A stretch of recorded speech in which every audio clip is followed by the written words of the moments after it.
أعوذ بالله من الشيطان الرجيم بسم الله الرحمن الرحيم الحمد لله رب العالمين بارئ الخلائق أجمعين والصلاة والسلام على أشرف الأنبياء والمرسلين سيدنا ونبينا وحبيب قلوبنا وطبيب نفوسنا وشفيع ذنوبنا أبي القاسم محمد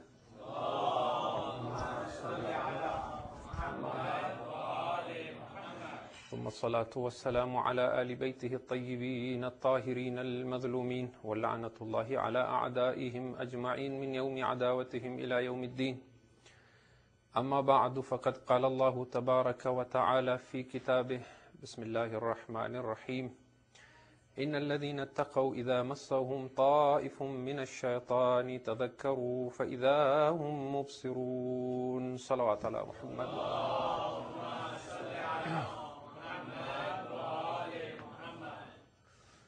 We continue with our discussion on the root cause of negative suffering. And tonight we begin with a discussion on raising children and the question on whether it is possible to raise a child without this false nafs or ego that is the illusion that results in all the different forms of negative suffering. When we try and understand this from an Islamic perspective and we try and compare it with the way Allah created Adam alayhi salam, who is the prototype of man, we see that the formation of an ego is like the eating of the fruit by Adam from the tree. Because remember that Adam ala nabiyina wa alayhi salam, when he was created, he did not have the benefit of being a baby and growing into an adult. He was created straight as an adult. So at first, he had the innocence of a child. And we see from the Quran as well that when Iblis, la'natullah alayh, wants to mislead Adam, he swears in the name of Allah and tells him, I swear by Allah that if you eat from this tree, you will become immortals. And because Adam has this childlike innocence, he has never heard anybody say a lie, and he has never heard anyone swear in the name of Allah and lie. And so he believes him. The eating of that fruit is symbolic of the maturity that we acquire when we grow through puberty and become adults. So that fruit causes the loss of innocence, if you like, because it is at that point that Adam becomes aware of his nakedness, and he hides behind trees and covers himself with leaves. When we look at the literature that human beings have produced across cultures and across religions, there is a common theme that you will see of this country boy or country girl who comes to the city and loses his or her innocence and goes through a phase where they acquire maturity, but they lose their innocence. And then with time, they either go on a path that leads to hell, so to speak, or they try and regain their original state of purity, but now with awareness and with maturity. And you will see this from your own experience as well. In places like Canada, we don't see that so much because this being a large city and being extremely multicultural, our children, even when they stay with us, when they go to universities and they study, they acquire a certain level of maturity and understanding. But if you have lived in places that are comparatively smaller, where the culture is only one, where all the people belong to a certain group, even if they are Shias, they are all of one ethnicity, you will see a marked difference between the children who at some point leave and go abroad and study and come back versus those who stay there only. And the difference you will see is that those who stay back, and this is not to judge, there may be exceptions to the rule, depending on the parents and how they bring them up. But the marked difference you will see is that those who go out, again the classic country boy goes to the city, when they come back, they are mature in their thought. They have the ability to analyze and to understand things at a deeper level. But they have less innocence. and the one who stays behind and who is sheltered and protected, you will see they don't have the depth. They don't have the maturity. They don't have the tolerance. They tend to be very narrow-minded. But at the same time, they have a certain purity and innocence. Allah's intention is not that the human being should remain innocent like a child. Allah's intention is this human being should remain pure, but with that depth and that maturity and that awareness, so that he or she can be a true representative of Allah subhanahu wa ta'ala on this earth. So surrendering to Allah is returning to a state of purity with maturity after having lost it. And therefore, the creation of an ego is in some way like the eating of the fruit of Adam alayhi salam, as I said. And someone did ask me yesterday that if shaitan could have introduced the fear of death to Adam, who are we? And Adam was a prophet. So it's a lengthy discussion about whether, especially as Shias, because we don't believe in prophets committing sins, and we have another concept of tarka awla. There is a whole debate to talk about how when Adam was in Jannah, he was not as a prophet there. And the concept of halal and haram does not apply in that garden. It is only after he eats from the fruit and he comes to this earth, then he becomes the Khalifa of Allah. And it is at that point, his being a ma'soom is crucial. And the whole concept of sin and so on, it's a lengthy debate in itself. So when we talk of an imam or a prophet being ma'soom, what we are saying is that they have the maturity and the purity of one who has acquired an ego and dissolved it without having actually acquired the ego and dissolved it. Unlike us, who are not given the office of Risala or Nubuwa or Imama, we have to go through that phase. And a newborn child as well, we normally refer to them as ma'soom. Once they become 2 years, of course, we don't think of them as ma'soom anymore. Then we have the terrible twos and the so on and so forth. But a newborn, we say he's ma'soom or she is ma'soom. That ma'soom is different. That is the ma'soom of Adam before he ate from the tree. That is an innocence without the maturity and awareness of knowing what is shaitan. If we were to remain like that, if we had been like Adam was before he ate the fruit, then we would have been pure, but we would not have been able to represent Allah. We would have been like other creation that glorifies Allah, but is not aware of Allah as a human being can be aware. Okay, so in summary then, if not necessary, then it is almost inevitable that every human being will acquire an ego. However, what we can discuss is, why do some children have a stronger ego or nafs than others? And why are some children more identified with this false identity than others? And what can we do as parents to change that? If you can recite a salawat ala Muhammad wa ala Muhammad wa ali Muhammad. So a little bit of going back to how a child develops a sense of identity.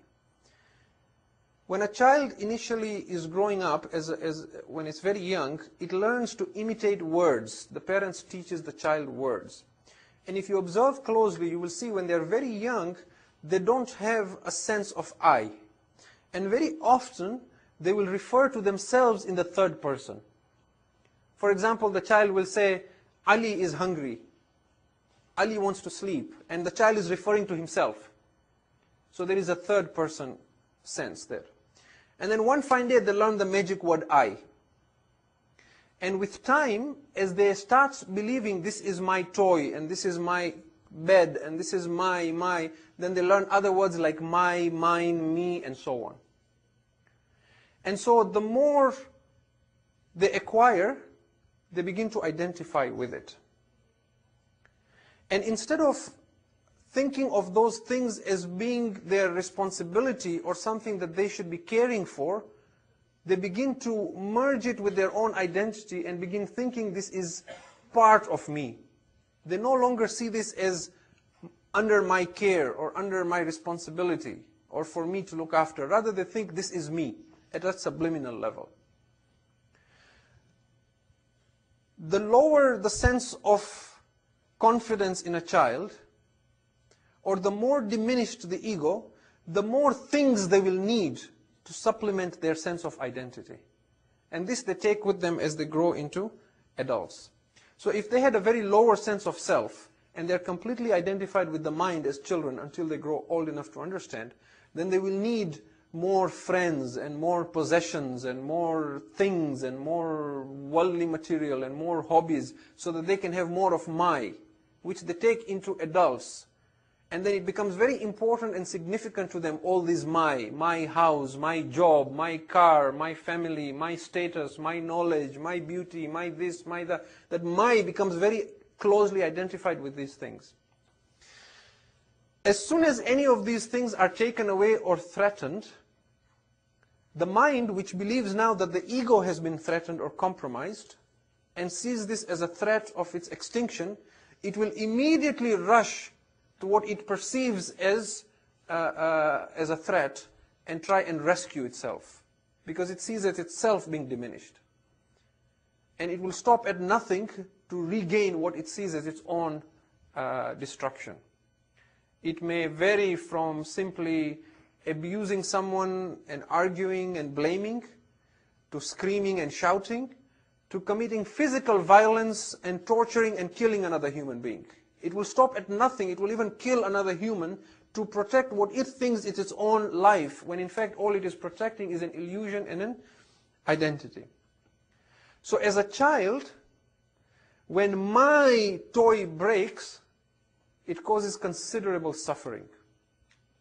Not because of any intrinsic value to the toy, but because my toy has been broken. If that toy had not been broken or taken away, soon enough the child would have lost interest and moved on and attached itself to another toy. But while it is attached to it, it will suffer considerably as long as it thinks this as being my. And so what I'm trying to say here is that if you're thinking of how this child can be raised without a heavy dependence on this false identity, it really depends on how you behave at home with the child.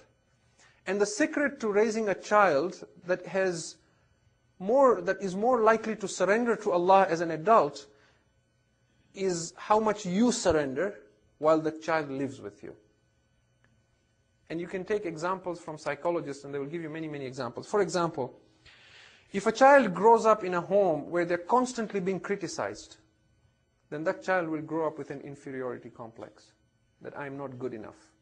And then it will try and make up for not being good enough by being attached to things. It will need more things to be attached to make up for that sense of diminishment. If a child grows up in a home where the parents overreact to everything, they get emotional about everything, they shout over the most trivial of things, this child will grow up with a lack of tolerance. It will also develop the same habit as an adult. If a child grows up in a home where the parents are extremely strict and the discipline goes beyond necessity, there is over-discipline in the house, then again this child will grow with a lack of tolerance and it will take life too seriously. Every decision in life will be very, very serious, and if it fails, it will feel depressed. If a child was brought up in a home where, for example, money was very important, and when there was something like a penny lost, the parents made a big deal about it, that every penny counted and it was very, very serious, then this child will grow up with this sense of money being very important. So whenever in life any issue of money comes up, you will find that shaitan or that pain body will use that opportunity to press the buttons, because it knows that this human being is sensitive to this issue of money. And so you will find that this human being is always reactive and emotional and displaying negative suffering when it's to do with money, depending on what the parents attached a lot of importance to when they were young. If a child grew up in a home where the father figure was very weak or not present, then it might grow up with a lot of insecurity. And the opposite might be true. If the mother figure is very weak, it might not know how to behave with women, and it might have problems establishing relationships with women in the case of a man. If a child grows up in a home where the parents are always fighting in front of the children, or even if they don't fight, but they have resentment in their hearts for each other, the child will pick up those negative vibes. As a result, it will grow up believing that marriage is not a good thing and that marriage is potentially one of conflict. And so the child will not know how to maintain a relationship. And on the slightest incident or conflict in their own relationship, you will find that they're not able to maintain or overcome that issue. And so when you talk to psychologists, they will give you a lot of such information, which we can tie back to what we have been discussing. Psychologists will tell you, for example, that if a girl grows up in a house where her father was always abusing her mother, she will ironically, as an adult, be attracted to a husband who is also abusive. Or if a boy grows up in a house where the mother is emotionally blackmailing the father or mentally abusing him, then he will be attracted to a wife or a woman who will be of the same kind, who will always be abusive. And so it is fascinating when you study the close relationship between how parents behave and the subtle impact over the years that a child inherits from them. And so you can experiment this for yourself even if you have a newborn child at home. You will see, for example, even a baby, if he's sleeping beside you, if you are restless, if you have a lot of stress in your mind, you will find the baby cannot sleep. They will be restless as well. If you relax, then the baby can relax. So there is, at some subliminal level, that we are communicating and our bodies are giving out a lot more communication than what we speak with our tongues and our mouths. Our hatred, our resentment, our ill feelings is emanating from us towards others without us realizing it. And the opposite is true as well. When we wish well to others, when we have love for others, genuine love, they can sense that love and that sincerity coming from us to others. Now let us say you had a child who was a little older who could understand, but they would have fits of hysteria, and they'd be screaming and crying and shouting and just kicking a fuss, and they were totally out of control. And you realize that this is the formation of the ego, and the child is in some ways being possessed by shaitan, not possessed in the sense that we talk of someone being possessed by the devil, but in the sense that it is out of control. How do you help such a child? You don't necessarily have to solve the problem right away. You could leave the child while they're misbehaving, and then maybe the next day when the child is calm, you could sit with the child and talk to him or her, and have a conversation with the child and say, do you remember what happened yesterday? And don't do it as if you are blaming or criticizing or have some anger within you. Do it with love, with awareness. You stay present, you stay aware, and then talk to the child and say, do you remember what happened yesterday? What do you think happened? Do you think something overcame you? How did it feel? And invariably the child will tell you it didn't feel good. And then try and get the child to identify that as being something foreign or alien to itself. Here is a paper and some crayons. Can you draw that thing that overcame you? Does it have a name? And so you teach the child, without trying to make the child schizophrenic or having dual personalities, but you teach the child that whenever it happens again, you have some sort of an understanding. You can say, oh, there it comes again, and you have a name for it. And the child, as it grows, will develop this sense that there is something that can overcome me that is negative, that I need to be aware of. So it grows with that sense of awareness that there is me and there is the thinker or that thing that pretends to be the voice in my head. And so the gist of what I'm saying as far as raising children is concerned is that if we as parents can dissolve our egos to some degree, and if we can stay present and alert and be aware that sometimes with the stream of thought that comes through our mind and the chatter in our mind, there is shaitan that possesses us and feeds into those thoughts. And if we can reduce those incidents in our lives, then we will become role models for the children. And the best way to raise these children with a light pain body or a thinner shaitan, if you like, is you yourself to enlighten yourself. Focus on yourself, and the child, inshallah, will take care of himself. The other two things that I want to say very quickly about children before I move on is that try and habituate your children to do the dhikr of Allah from the time they're young. In particular, as Shias, we tend to focus a lot on du'as because we have a wealth of du'as from the Ahlul Bayt alayhi salam, which is a great thing. But dhikr is generally easier to do because it doesn't need a book or a lengthy recitation. And it can be simply a phrase. First of all, you as an adult can do a lot of dhikr. You could be driving from home to work, and you could easily recite a few tasbeehs of salawat, or you could recite La ilaha illa anta subhanaka inni kuntu min al-zalimin, or do istighfar, and so on. So make that habit in your life. Teach your children to use these phrases that they are taught in the madrasa. Insist that your child does not start eating until they say, A'udhu billahi minash shaitanir rajim, Bismillahir Rahmanir Rahim. Insist that your child says, Alhamdulillahi Rabbil Alameen after eating. Every time something sinful is witnessed, or something wrong, or they do something wrong, insist that they say, Astaghfirullah Rabbi wa atubu ilayh. Or when they sneeze, or to say, if they say, I'm going to do this tomorrow, insist that they say, Inshallah. Because we're very good in teaching our children to say please and thank you. If they don't say please, we immediately, what's the magic word? What's the magic word? And if they don't say please or thank you, we feel, oh, they don't have good akhlaq. Well, in the same way, teach them to say Inshallah. So they learn to trust and to depend on Allah as children. And then when you take out tasbih after your salat, the Allahu Akbar and Alhamdulillah and Subhanallah, when your children are around in particular, do it loudly. So that they, at a subliminal level, will also learn to do the same thing as they grow into adults. And then reading Quran as well. The other thing also is that even though the mind produces an ego, which it sustains, the mind is not bad. As a tool, it is very useful.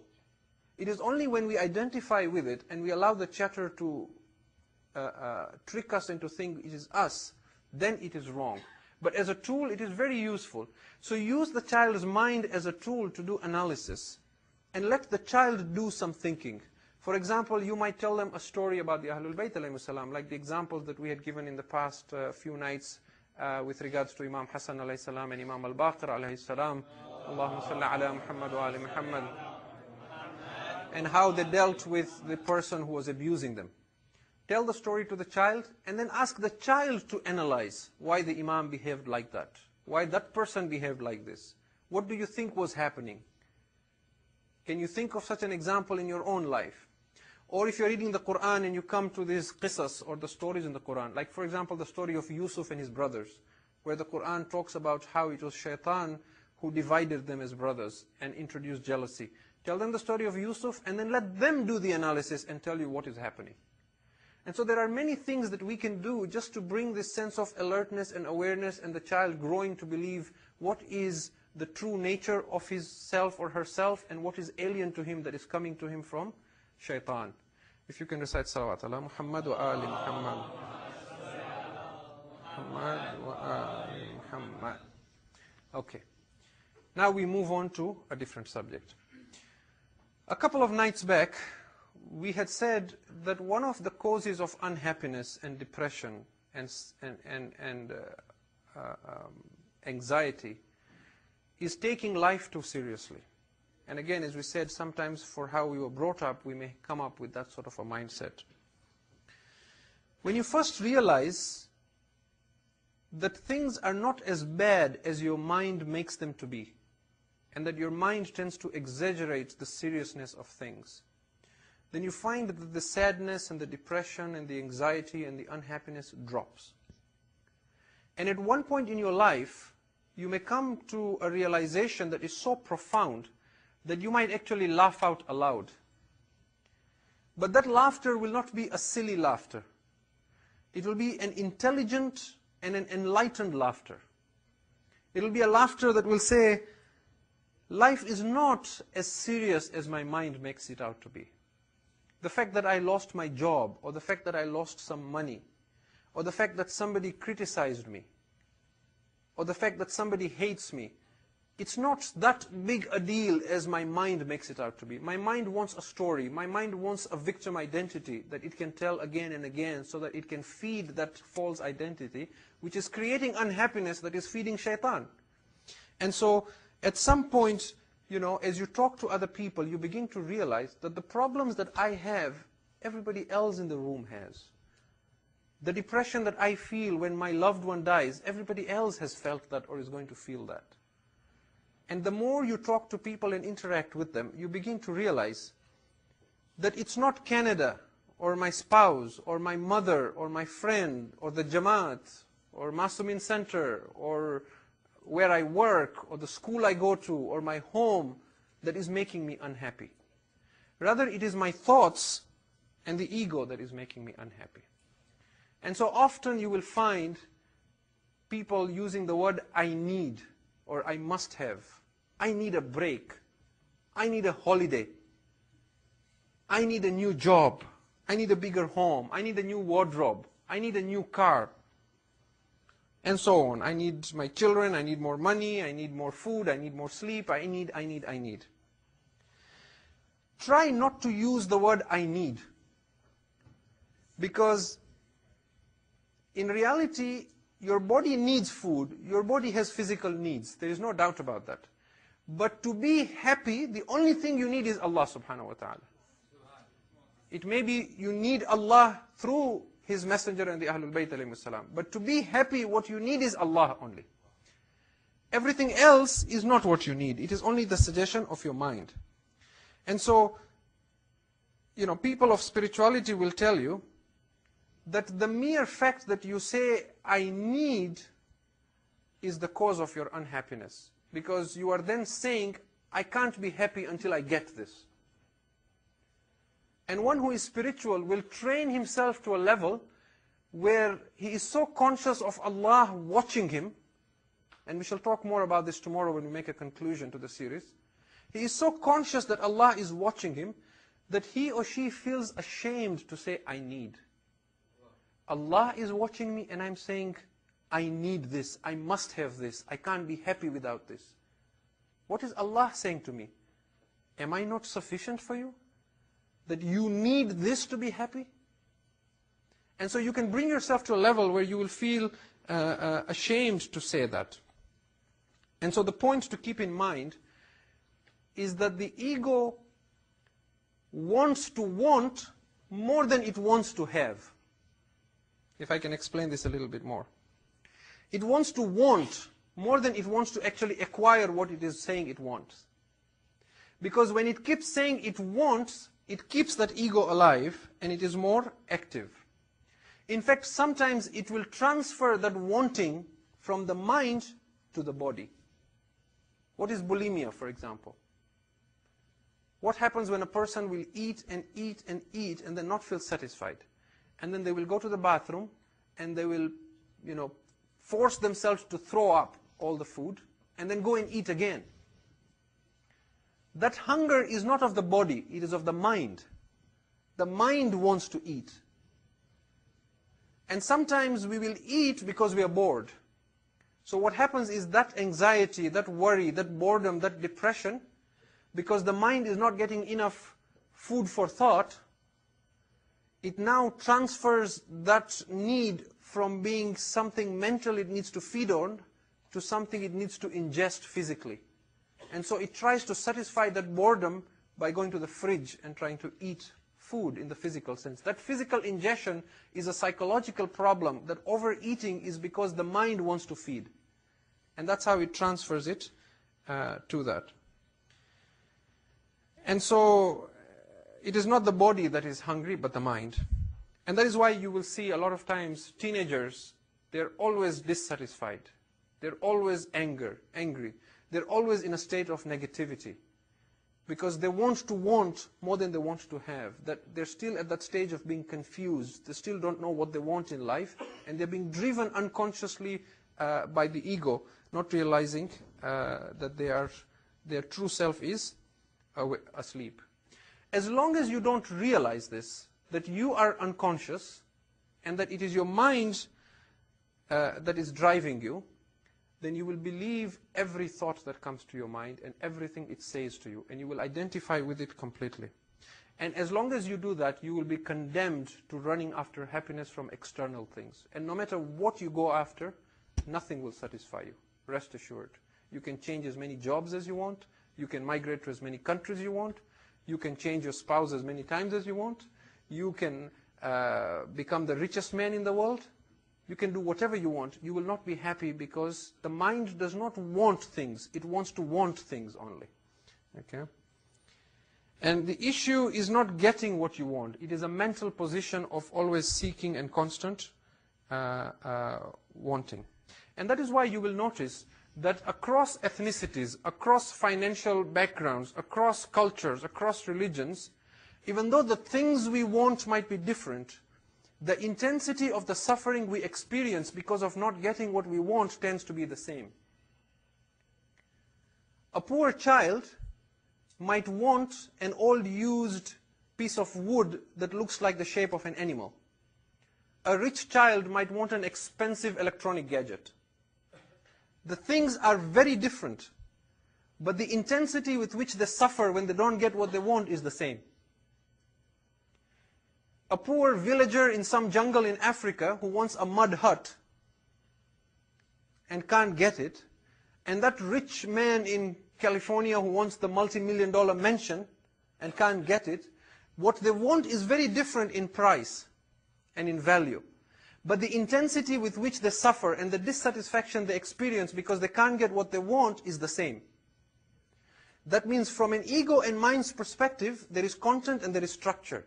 The content doesn't matter. The mind doesn't care what it is you want. Is it expensive? Is it cheap? Is it big? Is it small? Is it white? Is it black? Is it made of mud or is it made of gold? What it cares is that you're constantly craving and wanting things, because that will constantly keep you dissatisfied and keep that structure alive and keep shaitan feeding from that. And so you realize at some point that the common denominator for all our unhappiness across the globe is not that we don't have what we want, but that we constantly want to have something. And this brings about a great realization. If you think you will get happiness by going to live in another country, then ask yourself, how come the people who are already living there are unhappy? If going to live there causes happiness, then everybody living there should be happy. But they want to come here. If changing your job and going to work for company XYZ will make you happy, then how come the people who are working there are unhappy? If working there is what makes you happy, then everybody there should be delighted and at peace and at tranquility. So you realize it's not having something. It's the mind constantly wanting and being dissatisfied. And that is why we are told in hadith that the love of this world, from Imam Jaffer as-Sadiq salawatullahi wa salamu alayhi, Muhammad, he says the love of this world is like drinking sea water, which is salty. The more you drink, the thirstier you become. The more you drink, the thirstier you become until it kills you. And you die with this hasra, with this grief and sorrow that you never got enough. And in another hadith also we are told that people who are attached to things in this world, their greatest suffering will be at the time that they are dying. And when you think about it from the perspective of what we are discussing, you realize that they have attached all these things to their identity as being me. And so when they're dying, they naturally have to separate not only from the things, but from the illusion of me. And as these things are snatched with force one by one, it causes considerable suffering to the soul.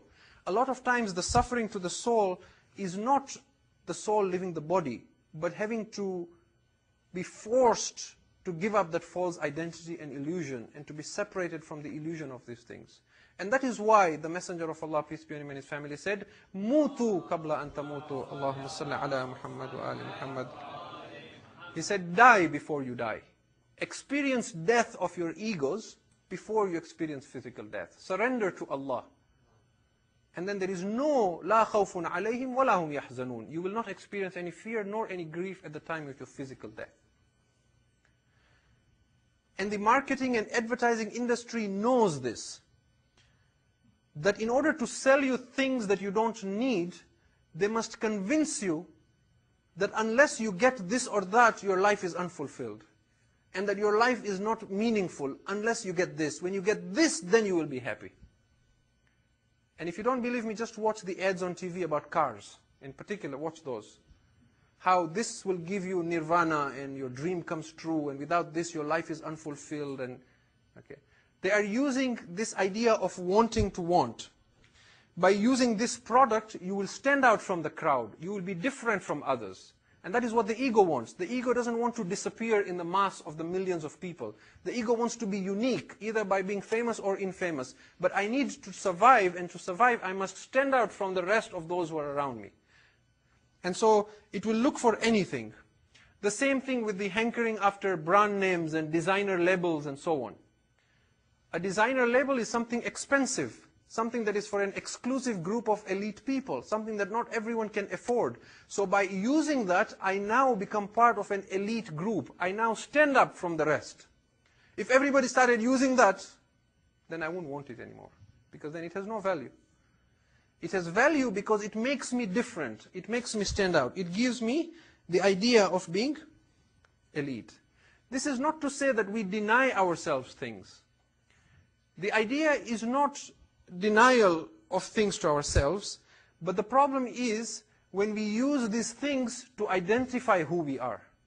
When I get my sense of self-worth from these designer names, then there is an issue. Because now my survival depends on me living a certain quality of life and using a certain amount of these brand names. And so when you can no longer feel that connectedness with Allah, which is there, when that connection to Allah is not real to you anymore, you don't feel His presence, then in most likelihood, you will look up for material things to fill up that void and that gap. And the more you feel disconnected from Allah, the more material things you will need to make up for that loss. The more you peel these things off, and the more you feel His presence, the less you will find yourself in need of material things. I must caution, though, that renouncing physical things will not necessarily make you enlightened. Because the ego is very tricky. What it will do is it will find something else to survive and to identify with. For example, now that you are giving up these brand names, and you're giving up the money, and you're giving up the big home, what the mind will now do is it will create a mental image of yourself as being someone who has transcended all the needs for material things. Now you are this more spiritual person. So now the operating word is still more, except there you are more richer. Now you are more spiritual. So you are still better than others. And the ego doesn't care whether you are living a rich life or a poor life. What the ego cares is that you believe that you need to be more than others. You need to be right and others need to be wrong. And so if you try to just give up physical things, the ego will just quickly adjust and create another identity of yourself. Now you are the muttaqi, the pious ascetic who doesn't need things, and therefore you are better than others and you are more than others. And so it will keep using this, and at some point you might find that an ascetic has a bigger ego than a millionaire. Okay? And this is a common phenomenon. So the idea is not to deny yourself food or physical pleasure or material things in order to free yourself from the ego. That is not going to happen. The idea is to break the identification with it and the dependency on it. Yes, Islam does say you shouldn't collect too much materialism, and you shouldn't eat too much, and you shouldn't hanker after physical pleasure, but that is only so that you can realize how dependent and identified you are with them. Because you might say, I have a lot of money, but I'm not attached to it. If I have to give it up, I'll give it up. But that's just your saying. When you actually give it up, then you realize how attached you are. So Islam wants you to detach from them, but not because in and of themselves it will free you of the ego, but only so that it brings this awareness and realization of that attachment. And that realization will help you dissolve the ego. I apologize for going a little over time, but I need to finish this, inshallah, so that tomorrow we can make a conclusion. And so if you take away one identity, the ego will quickly replace it with another. Now you become, instead of being the materialist, you become the non-materialist, the non-capitalist, the non-consumerist, the one who fights for green peace, the vegetarian, the environmentalist, and the noble this and the noble that, which is still just the ego operating. And so to surrender to Allah is to say Allah is right, and shaitan and the ego structure that he helped create is wrong. And at one point you will come to this realization that ultimately the fight is only between Allah and shaitan. And we are simply agents either of Allah or of shaitan. When we are driven by the ego, then we are serving the purpose of shaitan Even if at face value it appears that we are fighting for haqq and for religion. Look at the movement of the Kharijites, the Khawarij, who stood up against Amir al-Mu'minin. And what were they fighting for? At face, zahiri value, they were fighting for Allah.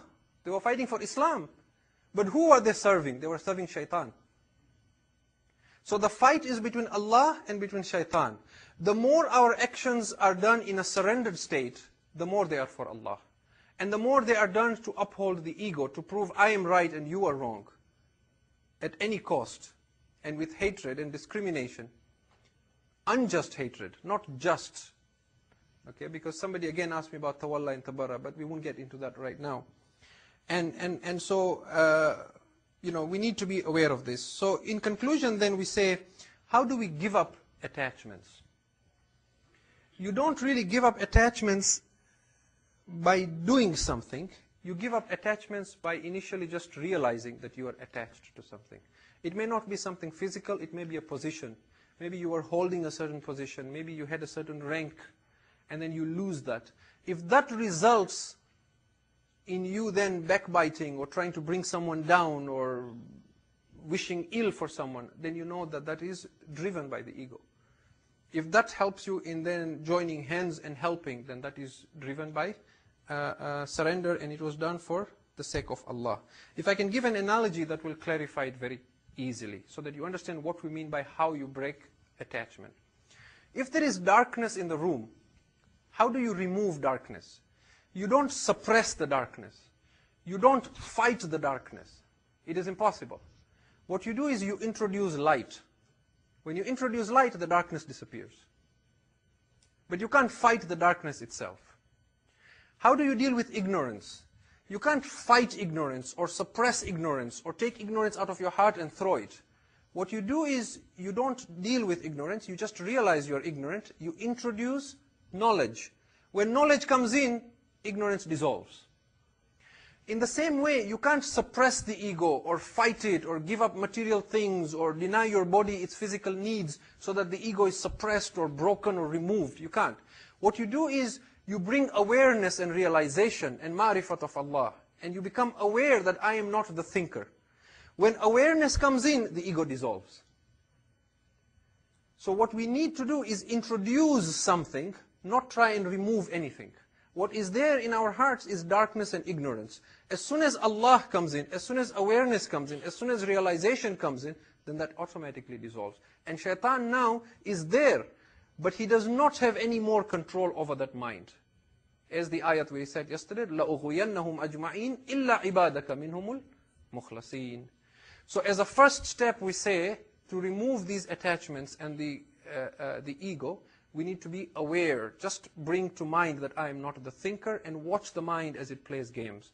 And then tomorrow, inshallah, we will build on that and say then the next step is the dhikr of Allah and how we change from being distracted to being focused on Allah subhanahu wa ta'ala. So tomorrow, inshallah, we'll make a few more points and then make a conclusion to the whole series, inshallah. And we'll stop here. Tonight being Thursday night, with your permission, I will take a few more minutes so that we can remember Imam Hussein alayhi salam. If you can recite salawat ala Muhammad wa ali Muhammad. Ya ala Muhammad wa ali Muhammad. We see that in Karbala as well, the women that we want to pay tribute today, since we have talked about children, that the women in Karbala as well, even though they loved their children and they were attached to them, when it was time to give up their children for the sake of Islam, because they were closer to their state of surrender, they were willing to give up their children for Allah. They did not say, my child, how will I live without my children? Islam was the first priority. Allah was the first priority. But at the same time, we see that the love of a mother never fails you. And that is why Islam emphasizes, love your mother, respect your mother, cherish your mother, know the value of your mother.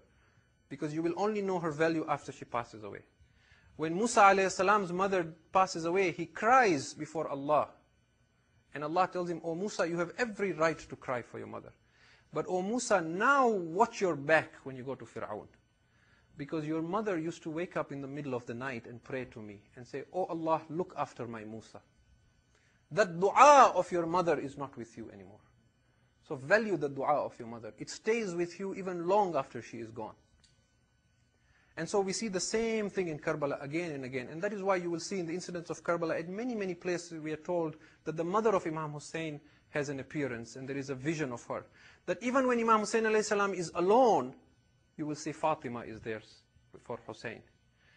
Hamid ibn Muslim says that when Ali al-Akbar was leaving for the final time, the door or the flaps of the tent would lift and fall, and lift and fall.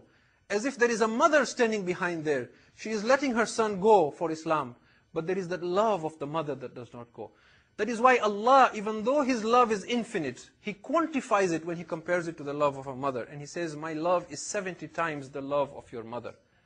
On one hand, He is showing how much He loves us. But on the other hand, He is showing the love of a mother, that it can be quantified against the infinite love of Allah.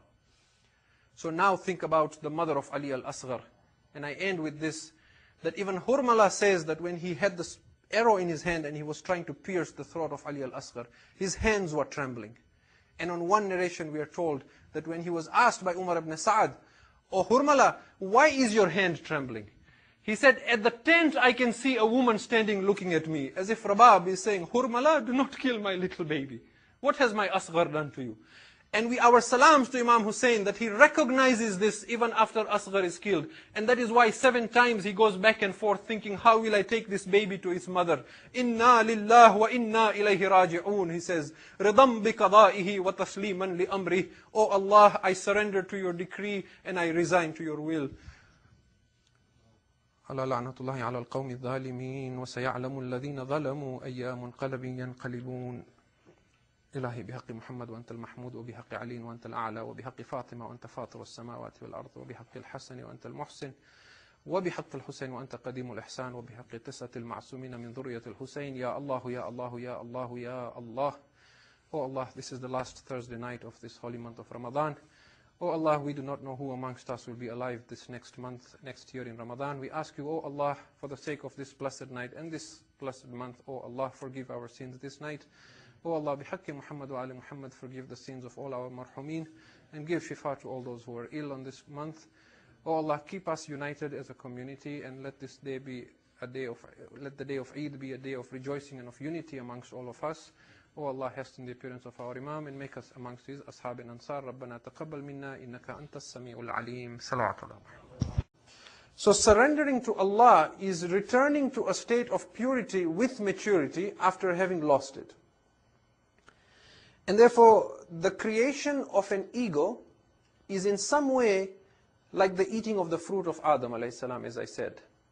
And someone did ask me yesterday that if shaitan could have introduced the fear of death to Adam, who are we? And Adam was a prophet. So it's a lengthy discussion about whether, especially as Shias, because we don't believe in prophets committing sins, and we have another concept of tark al-awla. There is a whole debate to talk about how when Adam was in Jannah, he was not as a prophet there. And the concept of halal and haram does not apply in that garden. It is only after he eats from the fruit and he comes to this earth, then he becomes the Khalifa of Allah. And it is at that point, his being a ma'soom is crucial. And the whole concept of sin and so on, it's a lengthy debate in itself.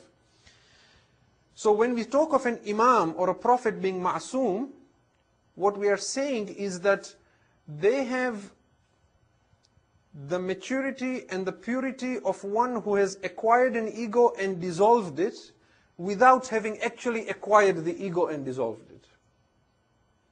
Unlike us, who are not given the office of Risala or Nubuwa or Imama, we have to go through that phase. And a newborn child as well, we normally refer to them as ma'soom. Once they become 2 years, of course, we don't think of them as ma'soom anymore. Then we have the terrible twos and so on and so forth. But a newborn, we say he's ma'soom or she is ma'soom. That ma'soom is different. That is the ma'soom of Adam before he ate from the tree. That is an innocence without the maturity and awareness. أعوذ بالله من الشيطان الرجيم بسم الله الرحمن الرحيم الحمد لله رب العالمين بارئ الخلائق أجمعين والصلاة والسلام على أشرف الأنبياء والمرسلين سيدنا ونبينا وحبيب قلوبنا وطبيب نفوسنا وشفيع ذنوبنا أبي القاسم محمد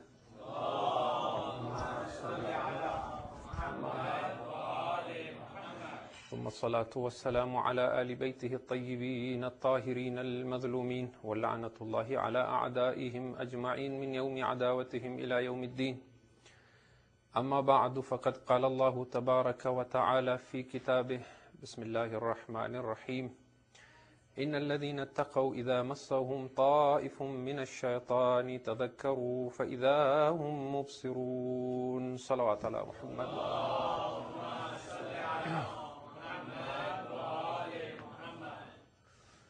We continue with our discussion on the root cause of negative suffering.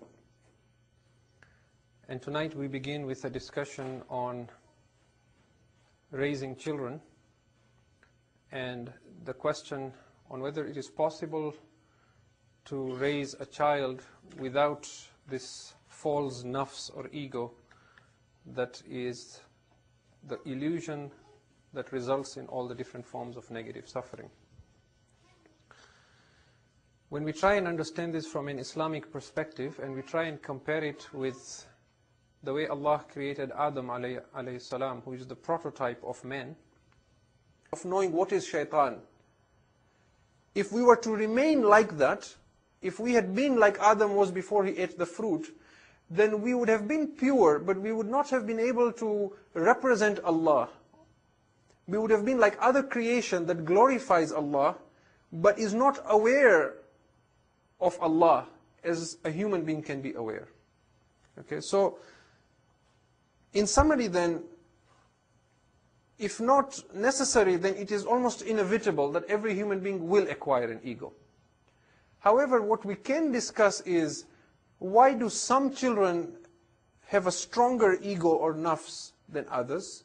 And why are some children more identified with this false identity than others? And what can we do as parents to change that? If you can recite a salawat ala Muhammad wa ala Muhammad wa ali Muhammad. So a little bit of going back to how a child develops a sense of identity. When a child initially is growing up, when it's very young, it learns to imitate words. The parents teaches the child words. And if you observe closely, you will see when they're very young, they don't have a sense of I. And very often, they will refer to themselves in the third person.